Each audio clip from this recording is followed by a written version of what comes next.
as to how I changed from an evolutionist to a creationist. It's a very difficult story for me to tell, and I always tell it very reluctantly. So if I stammer here in the beginning a little bit, you must excuse me as I get over it. I don't like digging it all up again. But there are occasions when it is important to show people how God has led in one's life. And so I have to start the story with the very beginning. And maybe then from the background we can see why things happened as they happened. It is a strange story. Some of you might think that parts of it are incomprehensible or may even seem too strange to be true, but it did happen, and it is a fact that it happened like that, and I cannot take it away, so I will tell it as it happened, at least what I remember of it. I was born in a family where my mother was a very staunch, solid Lutheran. She was very faithful in her religion. And my father was a Roman Catholic, and he was very faithful in his religion as well. In those days, it was before the days of Vatican II, and Protestants that were not Catholics were considered to be lost according to Roman Catholic doctrine. But in marriages between Protestants and Catholics, it was essential that the Catholic counterpart in that marriage was to promise that the children would be raised Catholic. And my mother accepted that, and she knew that I would be raised Catholic, and I was raised Catholic. And there was never any argument about religion in our house. My father and my mother respected each other. My father had a couple of problems with the church at one stage because of this marriage, but they overcame them, and then no problem concerning religion ever cropped up in our house. And when I was still quite young, I was about 8 or 7 years old, my mother became ill, and she was diagnosed as having cancer. And they actually gave her a relatively short time to live. They said she would have about 3 to 4 months to live. But she was a very tough lady, and she managed to stretch that to about 4 years. She died when I was 12 years old. But those 4 years were very, very miserable years. She really suffered more than anybody else that I have personally been in contact with. She lost one part of her body after the other. They had to do mastectomies, and then they took out part of her intestines, and she had to have colostomies. And eventually she just lost more and more and more, and she had one operation after the other. In those days, they weren't as sophisticated as they are today. They burnt her under the radium treatment. They forgot her there. They had to peel off black pieces. So she really suffered tremendously.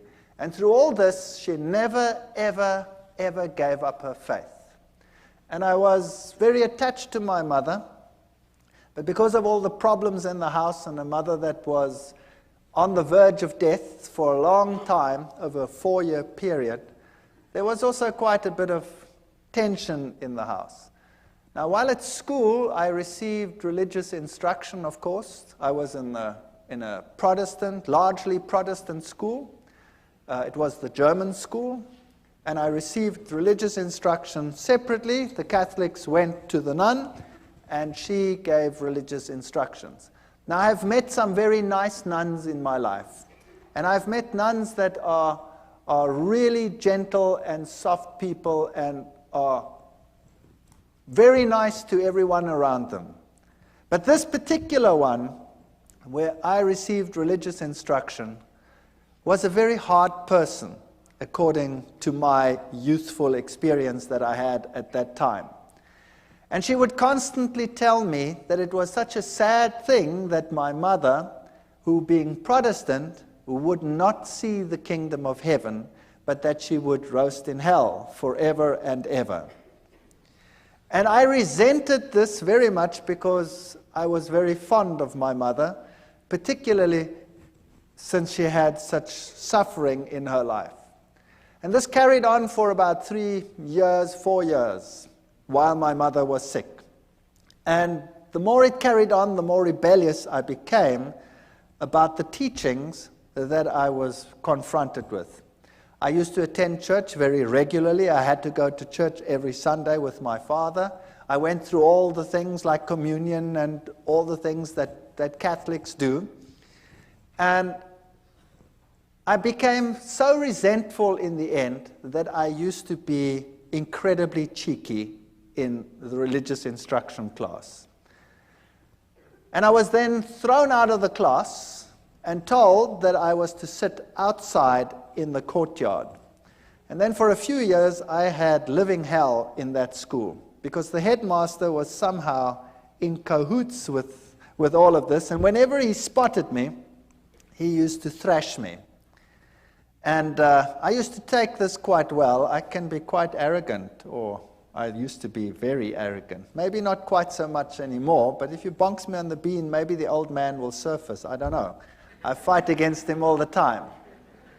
And he used to thrash me, and I remember distinctly I used to bend down, and he used to hit me once, 2, 3 times, and I used to ask him, "Are you finished yet, or is your arm lame? What's the matter with you?" And he used to get so angry that he used to really whack me, and when he got to 6, then I'd say, "One more, please, because then I can take you to court. You're only allowed to hit me 6 times. That's the law." So I wasn't very popular. But the point arose where I was sitting in the class one day, in the religious instruction class again, and this lady, this nun, told me again that people who were like we were, and particularly my mother, would go to hell forever and ever. And I got so angry, I took the catechism book and I tore it and I threw it at her feet, and I told her in not too kind a language, even for that age, what she could do with her God. And I was thrown out from that day on a permanent basis, and I had to sit outside in the courtyard, whether it rained or whether the sun shone. And my life in that school was an absolute misery. I never told my parents. Nobody ever knew what was happening. There was another teacher as well who used to call me to the front. Before the class even started, "Would you please come to the front?" And I'd go and stand in the front, and he'd hit me left, right, and threw me out. So I was being thrown out of 2 sessions on a regular basis, and I became an impossible child. I used to sit up in the trees when they come and look for me, the teachers, and I'd have these pine cones, and I used to throw them. Oh boy, those were the days. In any case, my mother finally didn't make it when I was 12 years old, and she died. And then from that time onwards, my home life totally disintegrated. My father married another lady who was a typical stepmother, sort of a fairy tale stepmother. She wouldn't have me around at all, and I was probably impossible, I will admit that. So I was carted off to hostels, and I wasn't allowed to then attend school either anymore. I was supposed to leave school and go into a trade, and that's when I woke up and I decided, no ways, and I don't want to do this. So I managed to persuade some relatives, and I went to another school, and I went through my school life, and I did all right, not too hot, but not too bad either. And then I went to the military, and then finally to the university. But from the age of 12, I never trusted or believed in God at all anymore. As far as I was concerned, if he did exist, he was a dragon, and I wanted nothing to do with him. And when I came to university, there I studied science and I studied zoology, and I thought this was the greatest thing since sliced bread. And there I found out about the whole evolution theory, and I was at a university that was the bastion of evolution. Evolution was dished up for all meals. Every class had an evolutionary basis. And it's amazing because it started off as a religious university, and it has a big theology school, and yet the science faculty was incredibly secular, and in terms of its teachings, very, very evolutionary. They had some very important names in the listings of their professors, Robert Broom and people like that who had worked with the Taung skull, the human so-called ancestor, and our museums were full of these people, and I really got into the evolution theory, and I thought this was the answer to all the problems. While at the university, I had a roommate. I was in the hostel there, and my roommate was a very nice guy, but he was very new age, even for that time. That's a long time ago. So the word New Age wasn't even known at that time.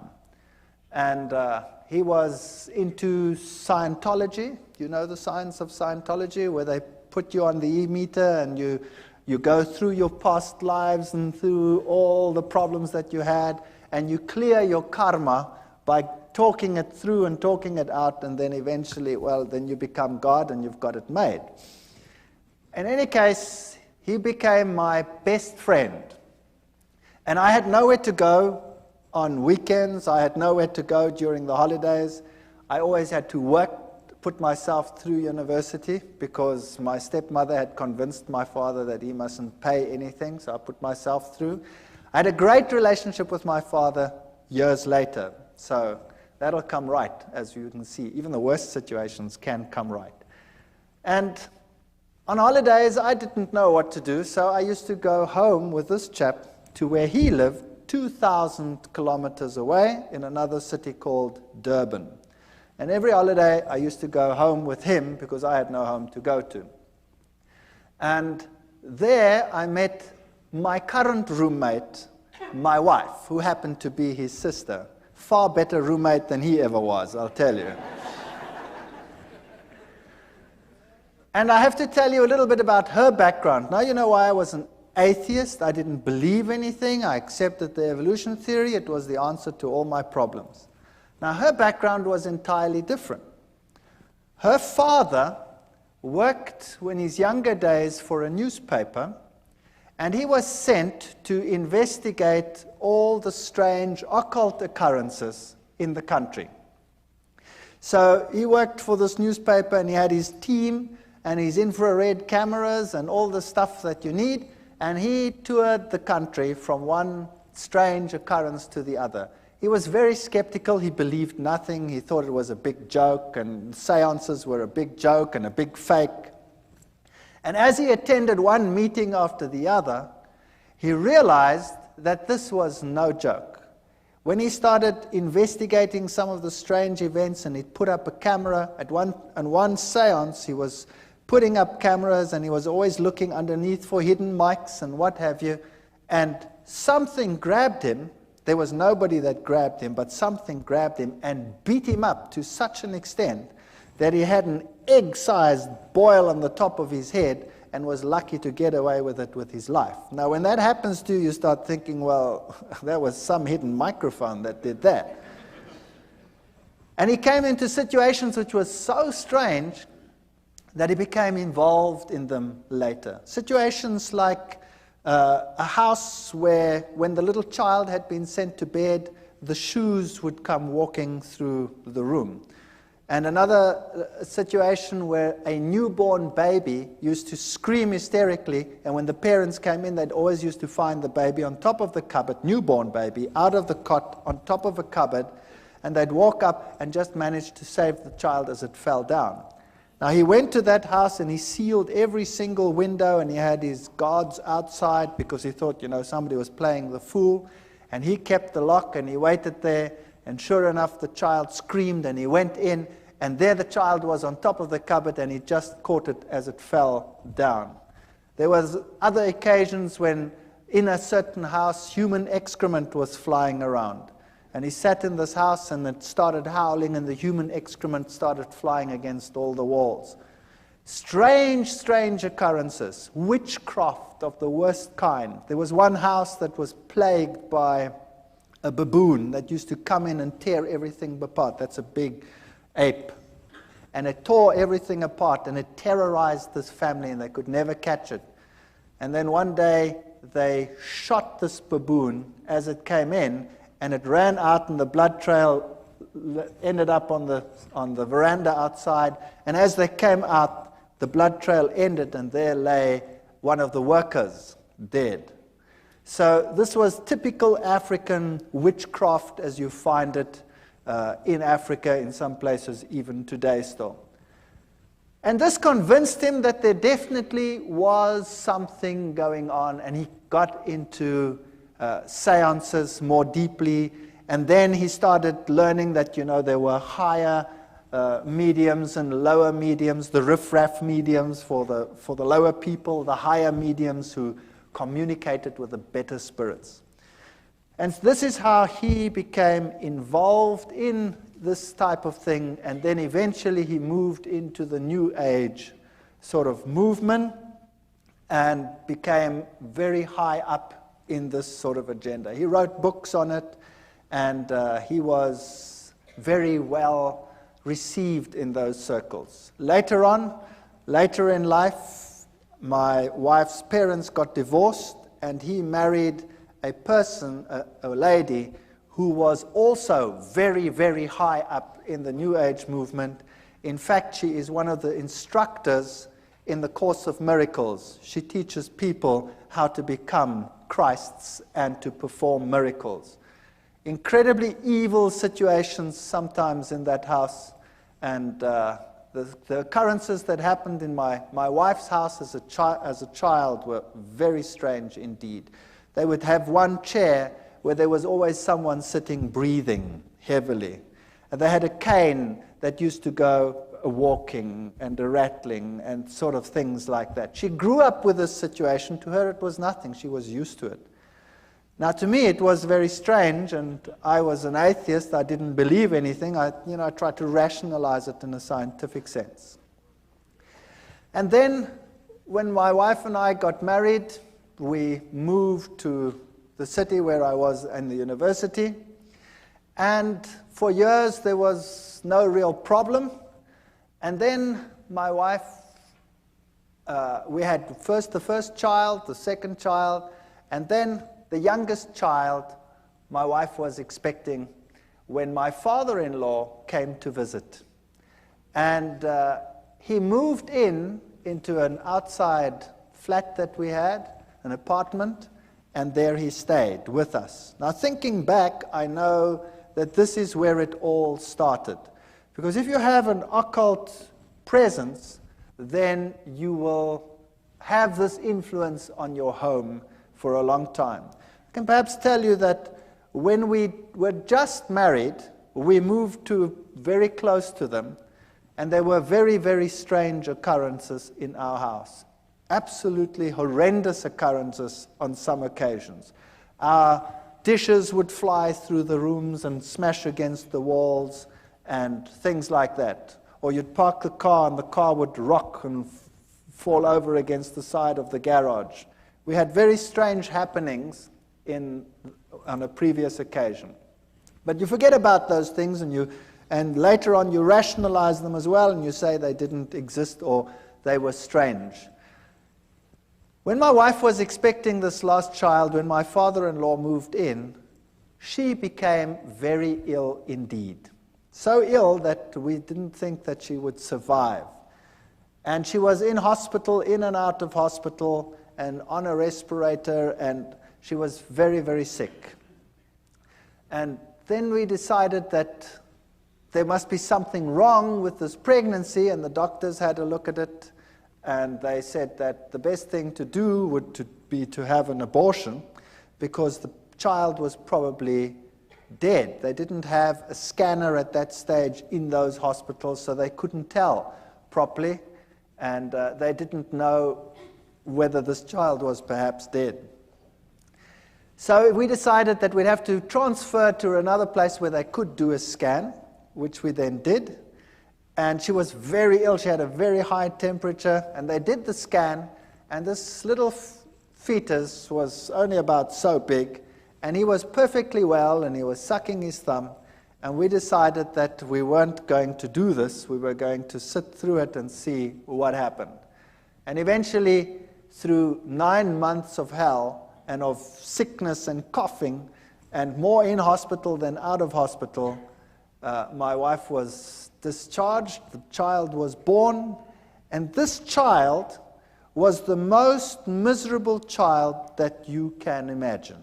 He was impossible. He used to scream from morning till night. If you wanted to feed him, you had to wrap him round and round in a blanket so that he couldn't move his arms, or else he'd claw and scratch at you while he was trying, while you were feeding him.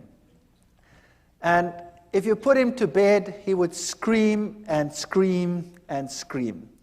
And so we had a technique where you sort of sit there and rock and rock and rock the bed until he finally falls asleep. Then you sneak off to bed and you try and fall asleep, and the minute you sleep, he screams again. And this carried on for months. It was absolutely chaotic. And nothing you could do could console this child. My wife was a wreck, I was a wreck, we were all totally destroyed. And then, one night at 2 o'clock, I had a dream that I was being strangled. And it was so vivid that I woke up with this perspiration falling down my face, and my heart was pounding like some drum inside me. And I sat upright and tried to recover from this terrible nightmare. And the next moment, the little one in the next room screamed as if he was being murdered. And my wife and I got such a fright, we stormed out of bed, ran to this little baby, picked him up, and as we picked him up, he started shaking violently. And his temperature would rise, and then he'd go into fever cramps. And so we rushed him off to hospital, and they had a look at him, and they had to put him in a refrigeration tent. They had a tent sort of that's cooled, and put him on a drip, and then it would be touch and go whether he would live or whether he would die. And he'd recover from this and come back home as impossible as he was before. And it would go fine for about 2, 3, 4 weeks. I can't remember what the gap was in between. And then precisely 2 o'clock at night, exactly 2 o'clock, it was uncanny. We had a clock on our bed, and it was a display clock, so you could see exactly 1400 hours, and 2 o'clock, whatever it was, 2 o'clock in the morning, that's when I woke up, with this terrible feeling that I was being strangled. And I shook my wife and said, I've just had that terrible dream again. And then the little one would scream in the next room, and we'd run, and we'd pick him up, and the same thing would happen. It was so bad that we would think that we wouldn't make it to hospital, the child would die. There was nothing you could do. As soon as he started this screaming, his temperature would just rise, and it would just go so high that he would fall unconscious.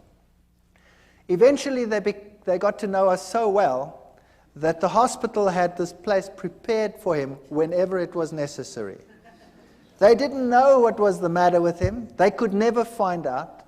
On one occasion, the doctor said they have to do a lumbar puncture because there must be something wrong with his cerebrospinal fluid. Maybe he has some brain infection that is causing this. And I remember taking him to this hospital, and he was just a baby. And afterwards, he screamed so that my wife became quite hysterical. When the doctors came out, they said, this is incredible. There were 4 adults that had to hold this child down. He was less than a year old, and the 4 adults had to hold him down because he was plucking them around. So this little chap was, if anything, definitely very much possessed.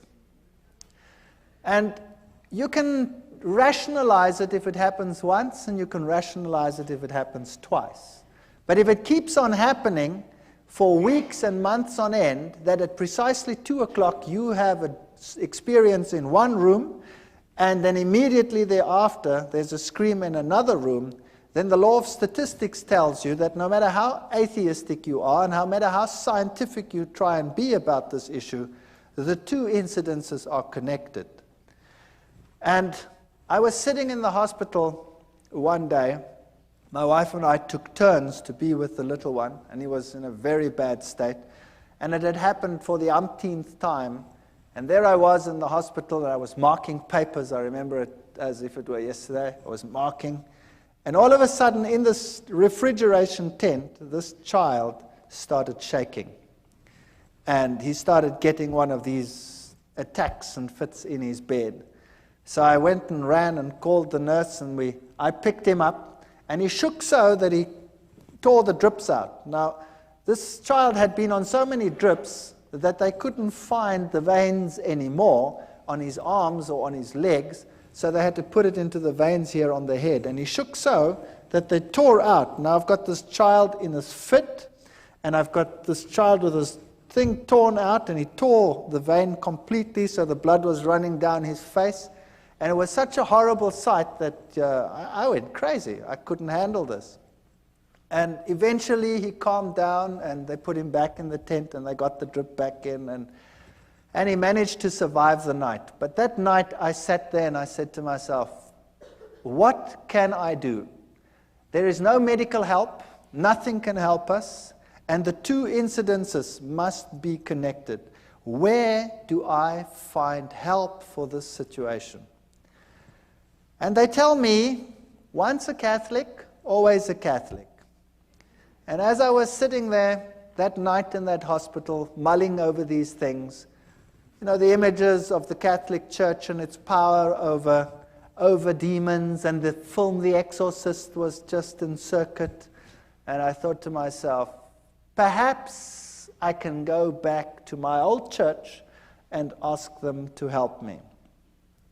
So I made a resolution that I would do that because I had no other way out. And the next day I went to the Catholic Church, and the Catholic priest was sitting in his room, and I remember this as well too. He had the glass there, and there was a brandy bottle there, and he wasn't too sober.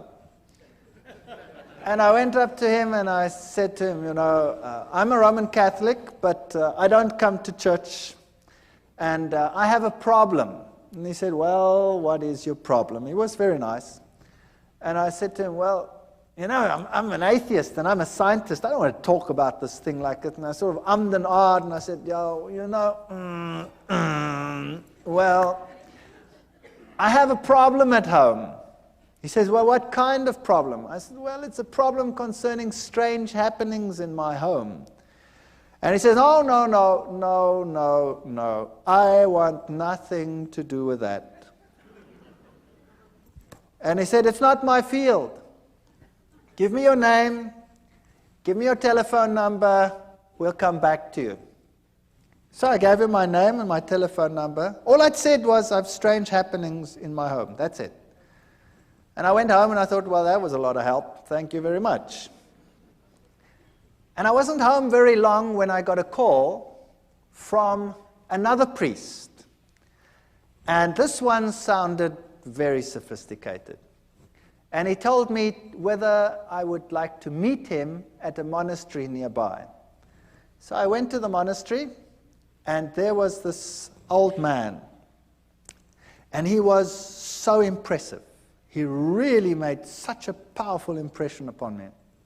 He told me to sit down.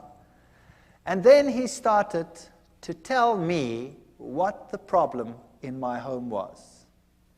And my mouth fell open. If there was a fly, it would have gone straight in. He told me there was a problem in my house, that Satan was trying to kill my son, and that we were being terrorized. And I said to him, but that's impossible. How do you know that? I never said anything to anyone. He says, never mind how I know. I also know, he said, that the problem in your home is so severe that it will take the highest levels of action in order to get rid of it. And we will also have to say a mass in your house. And then he said to me, it is illegal for me just to say a mass in any house. To say a mass in a private house, I need to have permission from the bishop. And I already have it. Here it is. And there was the signed permission from the bishop to say a mass in my house. He knew beforehand what was going to happen. He knew beforehand that he needed the permission. And everything was arranged before I even told them what the problem was. Now, that blew me out of the water. Then I said to him, fair enough, then you can come to my house and you can do whatever you have to do, but I have a problem in that I was am an atheist, and I haven't been to the church, and now you're going to say mass and all these things in my house, and I've been a bad boy all these years. And he said, but surely you won't be an atheist anymore. And I said, what about my wife? She's not even Catholic. She's Dutch Reformed. He says, no problem. So he came and he spoke to my wife, and my wife was as impressed as I was, very impressed. And he said, take me through the house. And we went through the house, and when we got into the little one's room, all of a sudden, he started falling around. And he couldn't stand anymore, this old man. And I stood there behind him, and I was sort of doing this behind him, like they do on the stage in some of these ministries where the guys fall out and they don't know which way they're going to fall. Well, it happened there as well, and here he was, shaking and perspiring and really being battered.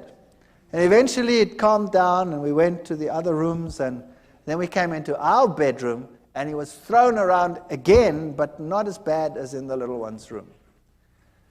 And then he said to me, the little one's room is the worst place in your house.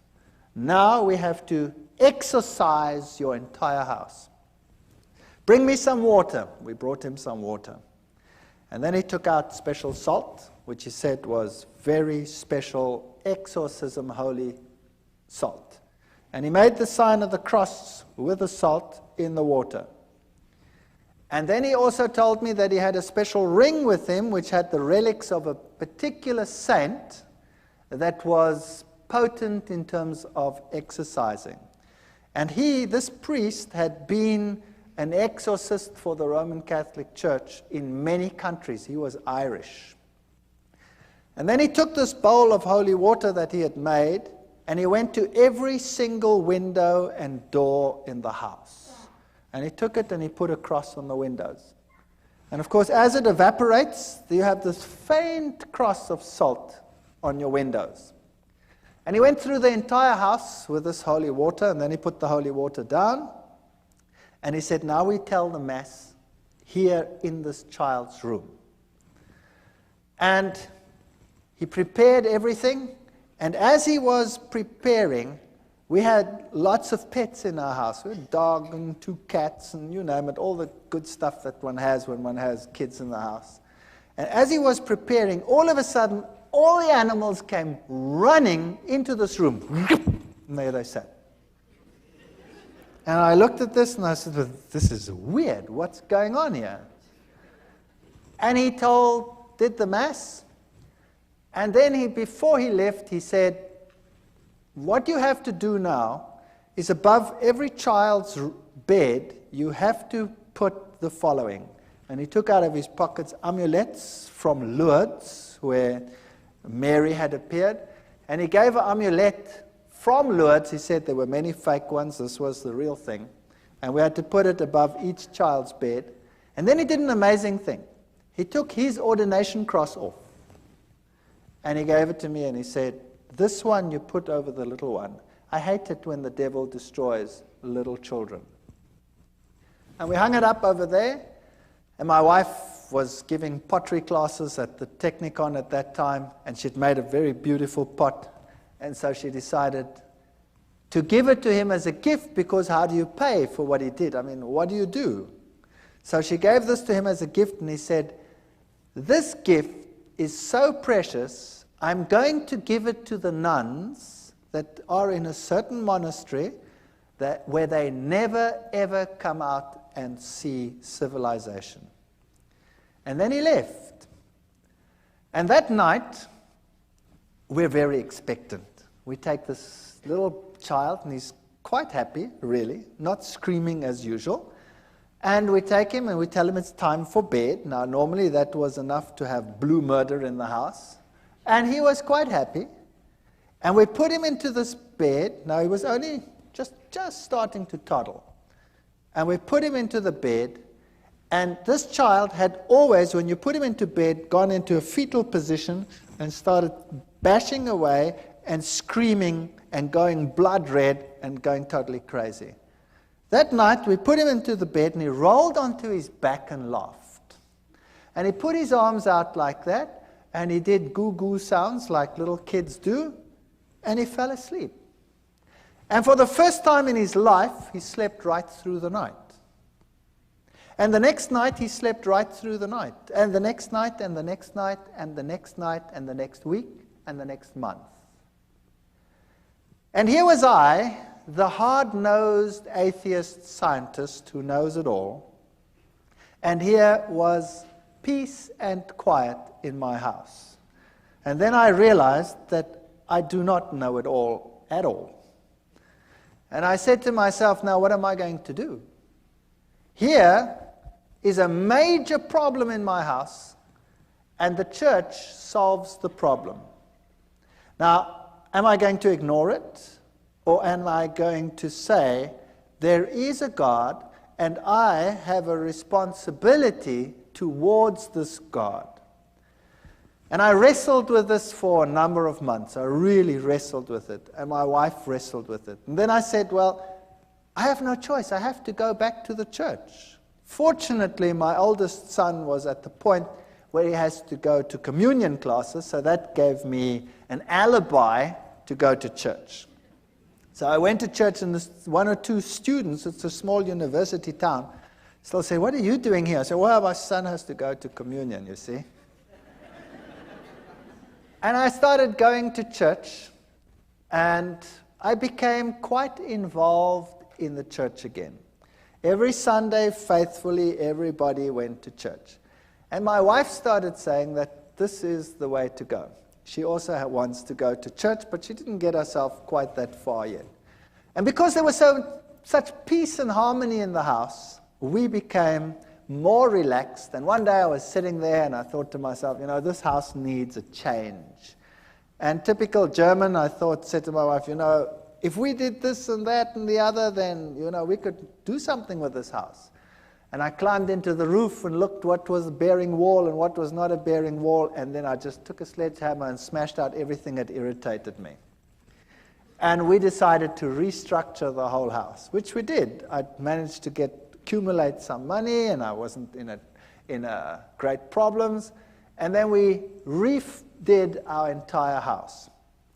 And during the process, I had to go and see a man for the kitchen. I wasn't really involved in the church yet. I'm sort of in the stage of, I don't really know, but. And the man who did the kitchen came and said to me, by the way, I walk with the Lord. And I still remember distinctly thinking, oh, brother, another one who walks with the Lord. And I said to him, okay, that's fair enough. You walk with the Lord. I was very cheeky. You walk with the Lord, but I just want a kitchen. Is that okay? And he said, yeah, okay, that's okay. But can I give you this? And he gave me a pamphlet. And, well, he was a nice guy, and, you know, I stood with the pamphlet, and I put it in a drawer. And I said, well, I'll read it later. And then he put the kitchen in, the house was finished, and when this was all done, I started going back to the church. And this carried on for a period of 1 year. And I faithfully went to church regularly. And I always sat there on a Sunday morning and I marveled at all the things that I knew were happening in the Catholic Church. I went through the catechism again as my son went through the catechism. And I wondered at the same ritual happening every time. You know, the host going up, the change from bread to divinity, the little box with the red light where God was. And I started puzzling as to why God wanted the same things over and over again, and why he was satisfied with the same ritual over and over again. But I was convinced this was the truth. I was convinced Catholicism was God's representative on this earth because it had solved a problem in my home. But I wanted to get to know this God. And I wanted to know what it's like to have a relationship with this God. And I looked at the charismatic movement where they had the slaying in the spirit, and I thought to myself, isn't that perhaps the experience that one must have in order to know that this God really exists? Because I don't really feel him. I don't know where he is. But on the other hand, I'd always been so skeptical of this, and I'd always said to myself, these people with their religious crutch. And then one day, I was sitting in class, and I was giving a lecture to a first-year group of students. I'd spoken to the priest, by the way, about evolution, and the Catholic Church said to me, of course there's evolution, there's no problem with that. So I had no problems with that either. I could carry on with my evolution and now believe in God. It was quite a nice arrangement. And I was in a first-year class, and I was giving a lecture with a very heavy evolutionary base. And a young girl got up in a first-year class. Now that takes courage. 300 first-year students, and a young girl gets up in my class. And she says, excuse me. And I say, yes, what's your problem? And she says, what you are saying is against my beliefs. What you are saying is a lie. I believe that God created the heavens and the earth. He is the creator of the universe.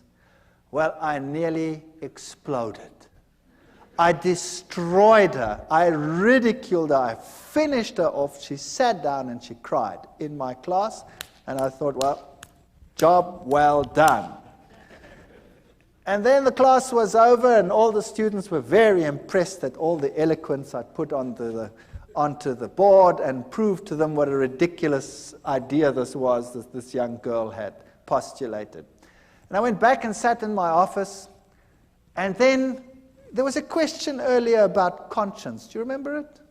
Well, this little voice here wouldn't let me go and kept on telling me what a mean son of a gun I was. And how could I, in front of everyone, attack and humiliate this young girl to such an extent? And I felt really bad about myself. My conscience wouldn't let me go. And I didn't know how to handle this. So typical Catholic way, I thought, well, on the way home for lunch, I wouldn't stay far from the university, so I always went home for lunch. I'll go by the Catholic Church and sit there for a while, and hopefully the feeling will go away. So I drove past, and I went into the church, and I sat inside, and it was locked. The door was open. You could come to a few pews, but around the altar it was locked, because thieves had been stealing. And I sat there and I spoke to God, and I looked at the little red light, which means that the host was present there, so God was present. And it struck me that he was locked up in that little box. And then I sat there for a long while, and I was tortured in my soul. I was tortured. And I said to myself, do you know, God must be here because he did such wonderful things in my home. My family is totally different. My wife was willing to be converted. I'd called the Catholic priest to our home so that she could become a Catholic. And for some reason, he just never made it. He never made it. He always had something on, but he was still going to come. And I sat in that church and I wrestled with God, and I told him that I have all these feelings and I don't know where he is, and I've never really met him. And I know that in other churches, all these exciting things happening, and here, you know, we have the same thing every Sunday, and where are you?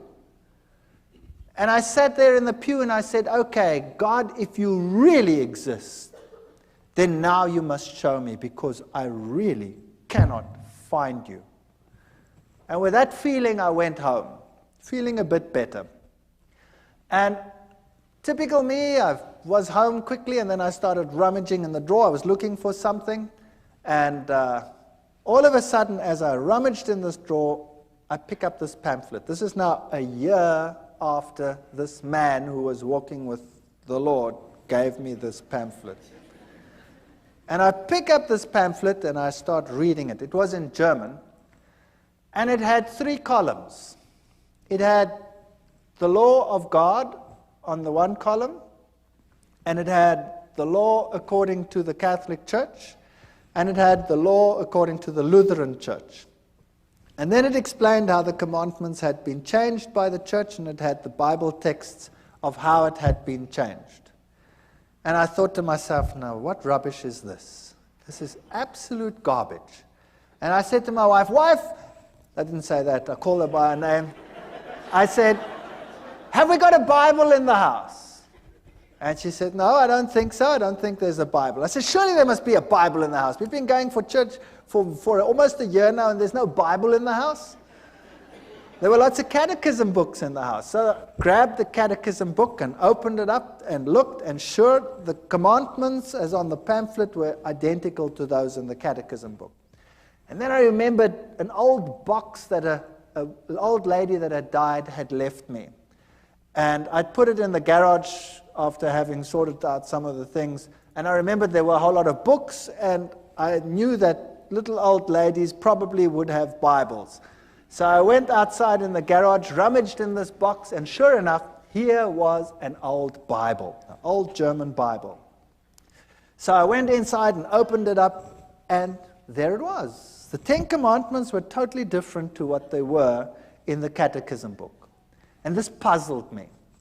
So after 1 year, I phoned this cabinet maker, and I said to him, remember me a year ago, you put a kitchen in for me? He says, you know what? I've been trying to phone you all day. I had this feeling I must phone you, but I don't know why. What's the matter? I said, will you please come round? You left me a pamphlet that I want to talk to you about it after 1 year. And he came round, and he was a nice guy. And we started talking. And then we started talking about the scriptures and about the Bible. And we started talking about the book of Daniel and the prophecies pertaining to Daniel chapter 7, and I went through it with him, and we wrote, and we worked till about 3 o'clock in the morning. And he came the next day and the next day, and in 3 days we'd gone through Daniel and Revelation, all the historic facts and all these things, and I wouldn't believe a word of it. And then I decided that the only way we're going to resolve this is if I check whether every one of those facts is really so. Whether those kingdoms and those kings and all these things are really so. So I went back to the university, to the history department, the theology department. I got everything that I could lay my hands on, and I checked and verified, and it was really so. And then I started finding out that the little horn of Daniel chapter 7, if you take it as the Bible says, can be none other than the Roman Catholic Church. What a shock that was to my system. Then I got the Protestant view of the little horn being Antiochus Epiphanes IV, and I went through all of that and found out that it can't be him because none of the criteria fit. And also how the scripture had been changed on some of these points. But to be fair, I invited the Roman Catholic priest to my home. And I said, would you please come to my home? I have to talk to you on an issue. And he came. And my wife was there, and I was there. And I took the Bible, and I took the chapters in Daniel, and I went through with it in detail, and I showed him the change of the commandments and all these things. And then he said to me, I can't talk to you on this issue because I'm not into scripture at all. And I was stunned. Here was a priest, and he was not into scripture. He says, we have some specialists who are into scripture. But it doesn't make any sense to me, he says. And then he left. And then I had the ministers of other churches, and we argued right sometimes till the late hours of the night as to what the little horn was. And every time they come back to Antiochus Epiphanes, I'd show them, but it can't be because he comes after Rome, etc. It can't be in Greek times. And eventually they would all leave as well and say it can't be any other way. So I was confronted with this tremendous dilemma. And then the worst thing of all was we started talking about the Sabbath, this other man and I. And we went through the whole Sabbath thing. And then I said to him, but this is ridiculous. How can you keep a commandment which you keep because the Lord created in 6 days the heavens, the earth, the sea, and all that in them is? That's ludicrous. Everything came into existence through evolution. And he said, no, it came into existence through creation. God created it. You know, and the little girl pops up into my mind. And I said to him, but that's rubbish. He says, I'll prove it to you. I said, you try. And he tried. The next day he was at my house with a pile of books like this, all on creationism, and he gave them to me. And I remember going through those books. I was sitting in my office. I used to give my class and run back, and I went through those books very quickly. And I gave them back to him in a very short time period and said, there are your books. And he says, what do you think? I said, I've never read so much garbage in all my life. So he said, don't worry, and he brought me another pile like that. And I went through that lot, and it was so confusing and so full of garbage. So I gave it back to him. And I said, it's so unscientific. I cannot accept this. So we argued about God being a creator or not a creator, and I would kill him with science. I had all the terminology. I was a lecturer. I was an evolutionist. I knew what to tell these people. I've been trained to wipe out people who oppose, you know, the scientist on any of these fields. And he got so frustrated with me. And then one day he was so frustrated, he says, you know what? I said, what? He says, I haven't got a problem with evolution creation. You have a problem. You solve it.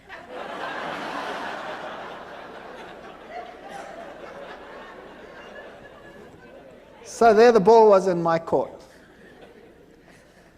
In the meantime, things were happening again in my house.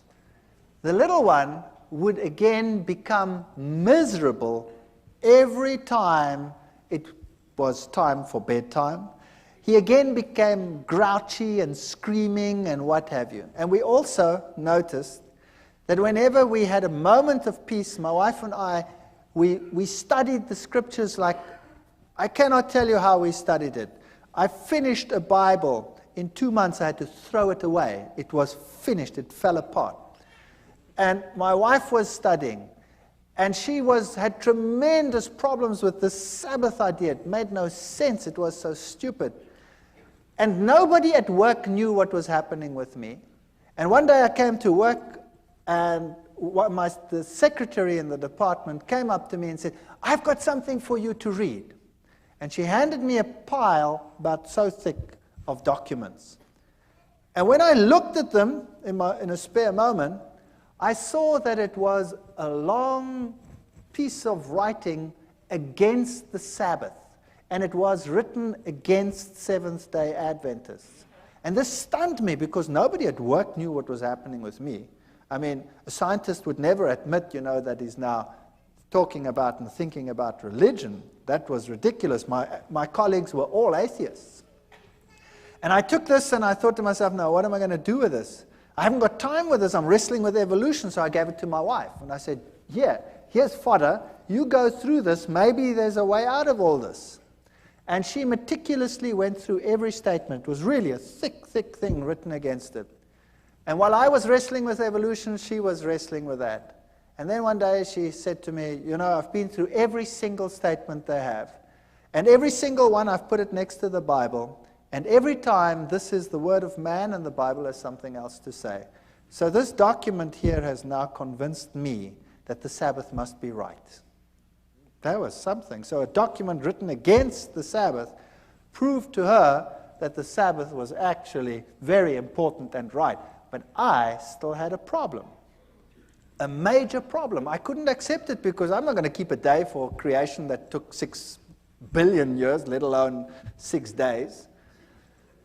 And the ball was in my court, and at that stage, everything started going wrong again in my house. And when we picked up the Bible, the little one would go hysterical. Whenever we had a spare moment, he would go hysterical. And eventually, he took a bottle of wine, we'd been drinking wine, and he smashed it. I wasn't in the room at the time, but I just heard the glass breaking. And then we came out, and he was walking all over the glass. And his feet were cut to shreds. His big toe was almost severed. So back to hospital. They sewed the toe back on, and it was a nightmare from then onwards in our house.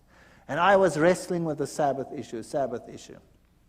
And I stood in the library one day. We had the biggest evolution-based library in the Southern Hemisphere at that university. And I said to myself, there must be a solution. And I said in my mind, God, if there is something wrong with this theory of evolution, then I haven't found it yet, then you must show me, because nobody else can show me. And I went into this library, took out a book, and as I walked out the door, a colleague stopped me and he said, hold it, there's another book you must take, which is the same book as that one, but the new edition, it's on the back shelf. Very strange. So I went to the back and I took that edition as well. I took them both and I went to my office. And then I started reading. But I started reading them both at the same time. And then as I looked at the one, the old edition would say that there is a major problem with the cetaceans, with the whales, because they appear suddenly in the fossil record fully formed. And there is no evidence that the one gave rise to the other. The new edition would couch it all in scientific terminology, would say cetaceans have an ancient origin and evolved from such and such to such and such and such and such and such and such. And I went through them, one model after the other, and the old one would admit to the problem, the new one would never admit to the problem. And that's when I started thinking, wait, there's something wrong here. There's something fishy here. And whenever I went into the library, it was if some miracle would happen. I would take out something, and the very next thing I would take would be exactly the opposite on the same issue. And very quickly, I had a big pile. And then I was giving classes at that time in genetics, and I started thinking about this. And then I started working out this genetic thing, and much as like we did over here. And I started thinking about what are the problems. Let me now objectively, just for once, sit down and think, what are the problems? And I came up with such a pile of problems that it stunned me. And something must have been helping me, because the problem list was so enormous, it was unbelievable. And then one night I was sitting at home, and child was impossible. He went to bed, and we went to bed. 2 o'clock at night, I had a dream. I was being strangled. And the little one screamed in the next room, and we ran, and the same thing happened. But he didn't get so sick that he had to go to hospital. He just got a very high fever, and we could handle it somehow at home. And then I contacted this other person, and I said to him, there's something very strange here. I know that from the scriptures, the system, the Roman Catholic system, cannot be God's system. And yet, we had this problem, and I didn't want to tell him about it. And then in the end, I half told him about it, but not completely. And he said, don't worry, we'll pray. And it stopped. And then a week later, it happened again at 2 o'clock. And what had happened, unbeknown to me, he had gotten a number of people together and told them to pray at 2 o'clock every night. Get up. And they set their alarms judiciously and got up at 2 o'clock and prayed for a family they didn't even know. And there was total quiet in which we could really study our Bibles in peace and quiet. And then one night, one of the ladies had decided that, it was quiet. Why must she get up? And she didn't get up. And it happened. Now, thinking back on it, God doesn't need the prayer of that one little individual. But there were lessons in it that would later be important to me. That God wants unity amongst his people, and everybody must stand together on an issue. So it was a lesson for them as well as a lesson for us. And then it came to the point where I knew that I cannot sit on the fence forever. Either this is the truth, and I'd studied it and I'd verified it. I'd had lecturers talk with me on the Greek meaning of this and the Hebrew meaning of that. I verified the historic facts. I'd looked at the prophecies. There was no other way in which it made any logical sense whatsoever. I'd studied what the other churches had said. It didn't make sense. And I knew a decision would have to be made. There was no way out. And I decided I was going to do it. I was going to make the decision. No matter how ostracized and how weird this church was to me, the first time my wife saw Adventists, she burst into tears. They ate so strange. They were so different to what we were like. I remember the man said to me, "Don't you want to come to one of our services?" And I said, "That's Sunday. That's my day off. I walk around in jeans and a T-shirt and slops. And I'm not going to any church whatsoever if I can't go exactly like I am. Because if I went to the Catholic church, I went in jeans and T-shirt and slops." He said, "That's fine. Come." So I went to the Catholic church, to the Adventist church, and I sat there in the back. And I looked at all these people with their suits and their ties, and I thought, yuck. And they all looked at me, but they were all pleasant about it. And strange things like that. And I didn't like the setup. I didn't like what they looked like. They looked so different to everyone else, you know. My friends were rough, and they would make coarse jokes and all kinds of things. And these were so different. My wife burst into tears when she saw things. She said, "I don't want that lifestyle. I want my old lifestyle. We used to sit around the swimming pool and drink beer and have friends over and, have parties and stuff like that." And they were so different. It's so night and day difference that you think you could never be happy over there. She cried and cried and cried, but knew somehow she'd have to go back in any case. And then one day I decided that I couldn't take it anymore at work with all this evolution teaching. And another strange thing happened. I was asked by the then head of the department to lead an evolution discussion group with the postgraduate students about 2 weeks later. Everybody gets a turn, but mine wasn't for months. Something happened and mine was moved forward. Now I sat with a major problem. Do I go into that with my mouth full of teeth, pretending to be what I am not? Or do I stand up and for what I now believed? And I was really so chicken, it's unbelievable. I was so scared of this event. To lose face amongst your colleagues when you've been such a bee's knees all these years is really a painful experience. And I decided after much wrestling and soul searching that I would do it.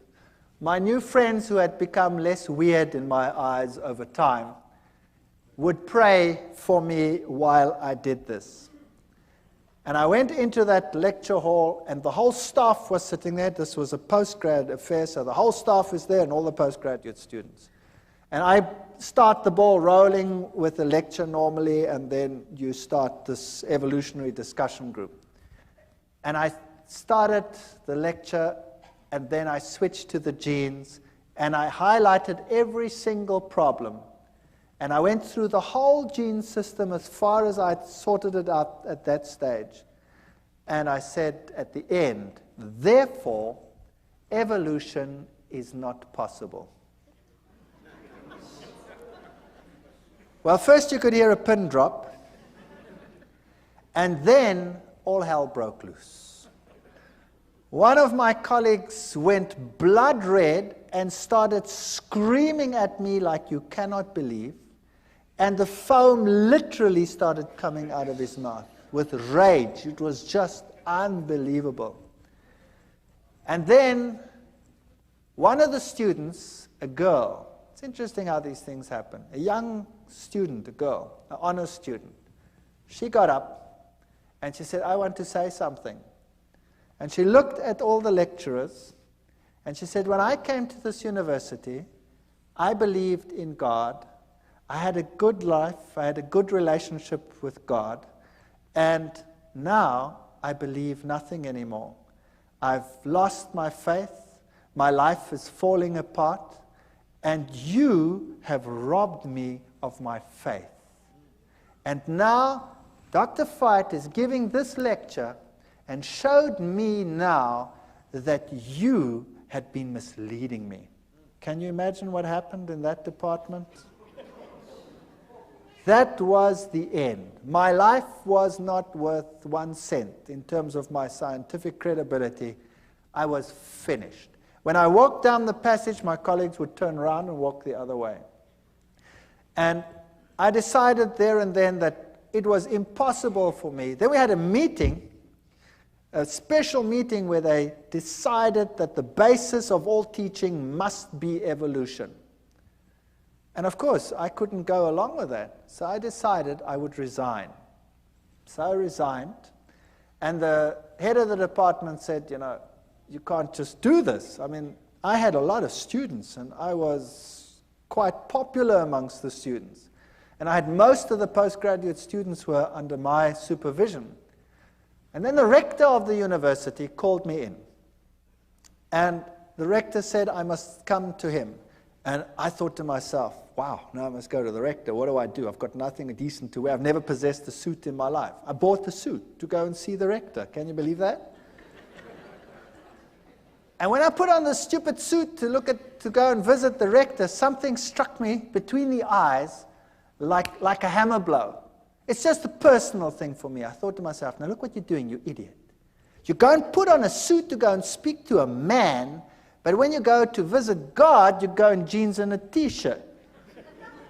Purely a personal thing. I don't mind anybody coming to church in jeans and T-shirts. That's fine. It's just for me personal. And that bugged me. And then I went to the rector's office, and I sat there opposite the rector, and we started talking. And he talked with me for 1 hour. And it was very difficult for the university to get rid of me because I had all these students. And we started talking, and then eventually he said, you know, what if you decided that you do not rock the boat anymore? Then, we could give you something better. Well, that would be a professorship. I was a pretty young guy. I would just about be the youngest professor in the university. And I looked at him and I said to him, the price is too high. And I will leave in any case. And then he says, that's very interesting. By the way, who do you think has the truth? And there I sat, my mouth full of teeth. Do I admit that I believe that some little sect that everybody detests has the truth? And do I say this to a man who has this high position in this university and in the government at large? And I said to him, religion, Christ, churches, whatever. I can't even remember what I said. And he said to me, no, that's not what I want to know. I want to know from you, who do you say has the truth? And I went through the same ritual again. And he stopped me and he says, no, I don't want to know that. I want to know from you, who do you think has the truth? And I started off with this again, and in the back of my mind, I heard this terrible cock crowing. 3 times, I thought, oh.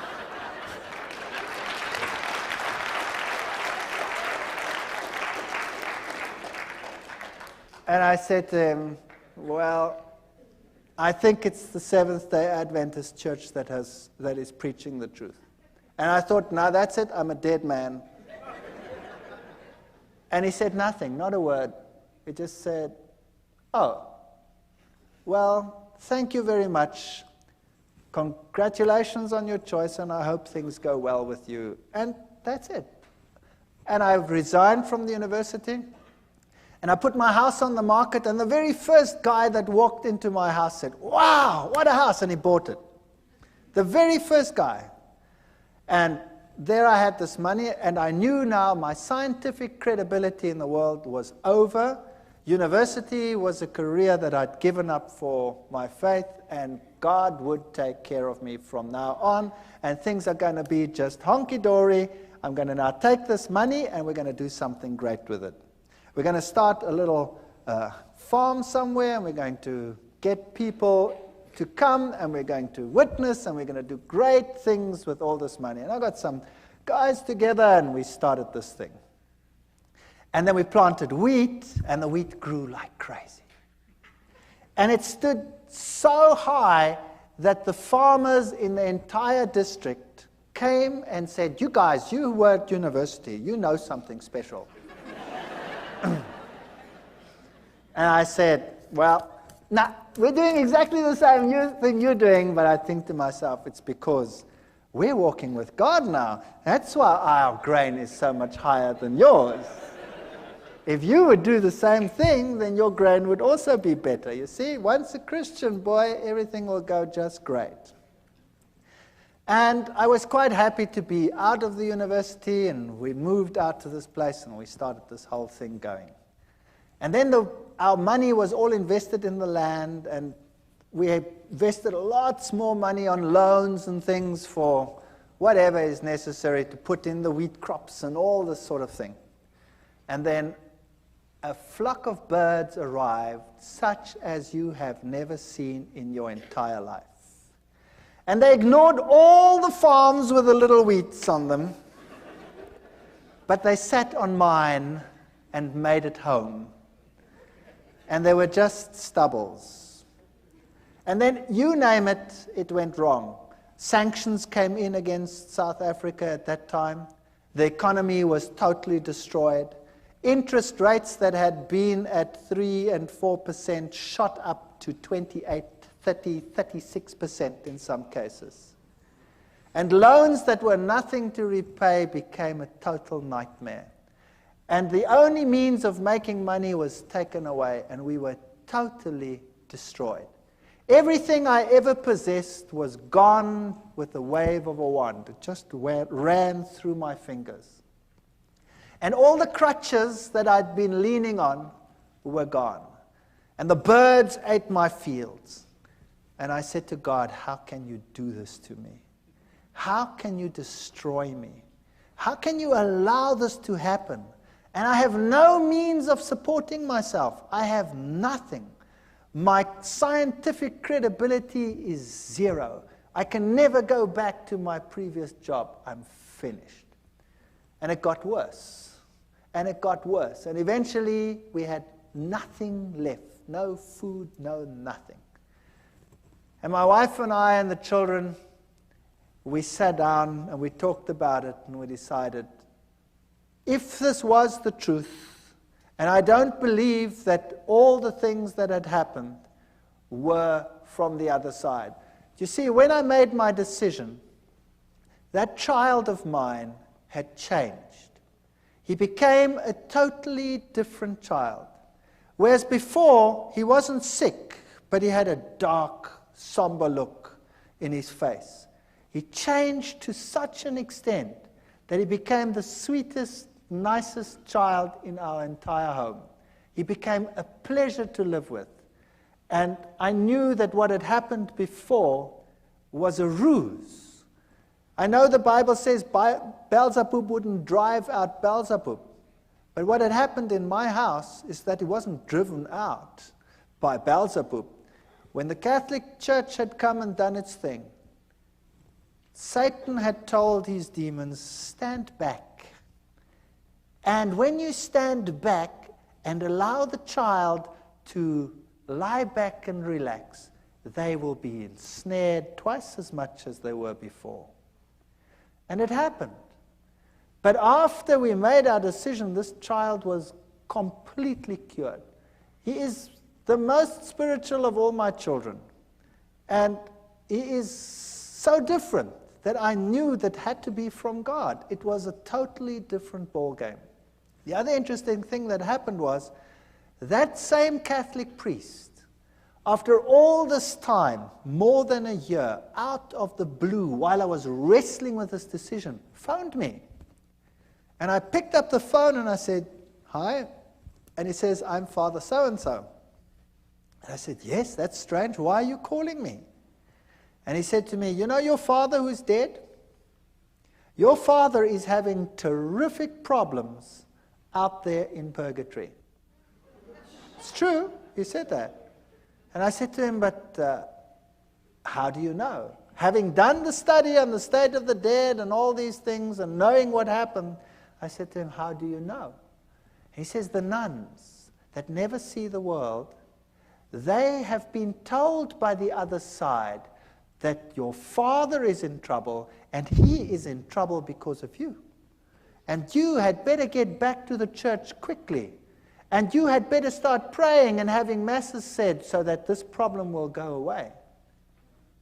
And I said, "Thank you very much for the information," and put the phone down and remember thinking, "You're too late, devil. You are too late." That man was a nice man, and he is deceived, I know. And the Lord will hopefully lead him to a better life and a better understanding one day. But here I was on this farm with no money, no means, no nothing, destroyed career, no chance of getting back, ostracized, laughing stock of the academic world, and no money. And we knelt down and we claimed every promise in the Bible and said, "Lord, you have promised you will take care of all our needs. You have promised that the children of a righteous man will never be seen begging in the street. There is no way out of the dilemma that we have. There is no money, there's no food, there's nothing. But we believe your promises." And we wrote a letter, and we put it down in writing, all the promises, and said, "You cannot lie. Therefore, these promises must be for us. And if our life out here is destroyed and our farm is destroyed, then so be it. There must be something else that you have in mind." And then we went to bed. And the next morning at 8 o'clock, the phone rang, and a professor from another university phoned me and said one of his colleagues has got a major problem and has to go away and has to take extended leave for a year. And they need someone to replace immediately, and the subject being taught is exactly the same field that I was in. And I said to him, "Well, what do you want me to do?" He says, "Well, you could come and give the classes." And I said to him, "But, you know, what about, He says, "Never mind, as long as you stick with science, and who cares, it doesn't matter. You come and would you do that for us? We're in a jam and we need someone and we know that you're available." And I said, "Well, that would be great. Thank you very much. When do I start?" And he says, "Well, we'd have to get it through the committees and probably in 3 months' time." And I said, "Okay, thank you very much." Put the phone down and said, "Nice try, God, but in 3 months' time, I'm dead meat. I've got nothing to eat." And I was so depressed. And then about 20 minutes to half an hour later, the phone rings again. And it's the same man. And he says to me, "Something strange just happened." I said, "What happened?" He said, "I went to the rector's office to have him sign this thing so we can start the ball rolling. And the rector says, I have no time. I have no time for committees to call them together to get the process rolling. What is it you want?" And I explained to him what I want, that I have to replace it. And he said, "Come here, I'll sign it." And he signed it and he said, "Appoint the man. He can come tomorrow if he has to." So I said, "Wow. So when do I start?" It was Thursday. And then he said, "Monday. You start Monday." I said, "I start Monday?" And I was in another little town, and I had a farm, and there were cows. I was bankrupt, and who was going to take care of these stupid cows on the farm? And 10,000 problems to be solved in one weekend. Impossible. And I put the phone down, and I said to my wife, "I've got a university job. Only for a year, probably, but it's okay. We've got something to go to. I start Monday, but who's going to take care of the rest?" So we prayed, and we said, "Lord, You have one solution. Surely you, knowing everything, must have the other solutions. And we had hardly finished when there was a knock on the door and a young couple arrived. And this young couple said that they were farmers in another country to the north of South Africa. And they were Seventh-day Adventists. And they had been working for another farmer, and he had told them if they are not prepared to work on the Sabbath, they must go, and he'd kicked them off the farm. So he had lost his job because he kept the Sabbath. And he said to me, I've got nowhere to live, I've got nowhere to stay. I said, would you like to live on this farm? And he said, sure. And I said, I can't pay you anything. He says, that's okay. You don't have to pay me anything. Can I live here? I said, sure, you can live here. And whatever you sell from the milk, you can keep that for yourself. And I thought I would pay the interest of all the loans that I have with my salary. And it was solved within 24 hours. There was a man on the farm who wanted to live there for nothing and take care of the farm and live off the proceeds. And I had a job at the university. And I went to this university and I started teaching. And for the first few weeks, of course, I had no salary, no money. Also, another miracle within the same period, I got a house in the middle of a month, and I didn't have to pay till the end of the month. My kids went to school, and they got clothing, school clothes. They wear uniforms in my country. All the clothes, all the sizes, we'll put it on the bill at the end of the month. But I had not 1 cent to even buy a little bit of food to carry on. And then I got into the car, and I don't tell people that I'm in financial trouble. I got into the car and I was driving around, and we'd been driving, the last bit of gas was just about going. And my daughter says, what's this here? And she picks up 150 rand. That then was the equivalent of about $150 in the back. She says, it's lying on the floor. And the next week there were another 150. I don't know how it got into the car, but it kept us going until my first salary check arrived. Now I can tell you, this is the real truth. There were times when we had very hard times, when we had virtually no money. All my money went into interest payments. And there were times when we really ran out and had no food whatsoever. And I remember one day sitting around a table with no food, praying to the Lord and thanking Him for what we were about to receive. And this is the truth. When there was a ring on the door, and we went outside and there was no one, but there was a basket full of food on the floor. And this is a fact. I want to tell you something, that if you know the living God, your road might not be a rose garden. You might not have the best of everything you need, but your water and your bread will be sure, and He will take care of you. While I was at that university, I was only teaching for 3 months when riots broke out within the university. There was such chaos in my country. There were riots everywhere. The rector ordered postponement of the exams, and then it didn't fit the timetable. Somehow it didn't fit. And one day I had to write earlier, and all my exams were on that day. And this head of department called me in then, and I said to him, what must I do now? I've finished here. I've done everything that I must do. And for 6 weeks there's nothing going on, just riots on this campus, no exams. I've got no exams coming. What must I do? He says, go away, go to the moon for all I care, and come back in 6 weeks. And in the meantime, somebody had arranged for me to go away for 6 weeks to the United States and to other places to look at all the petrified forests and things in the world. And I'd said to him, forget it, it's impossible. I've just started a job. I can't go and tell the man I want to go away for 6 weeks. And there were the 6 weeks. And I could go on the study tour. You saw many of the slides here. I could tell you one story after the other. I could keep you busy all night.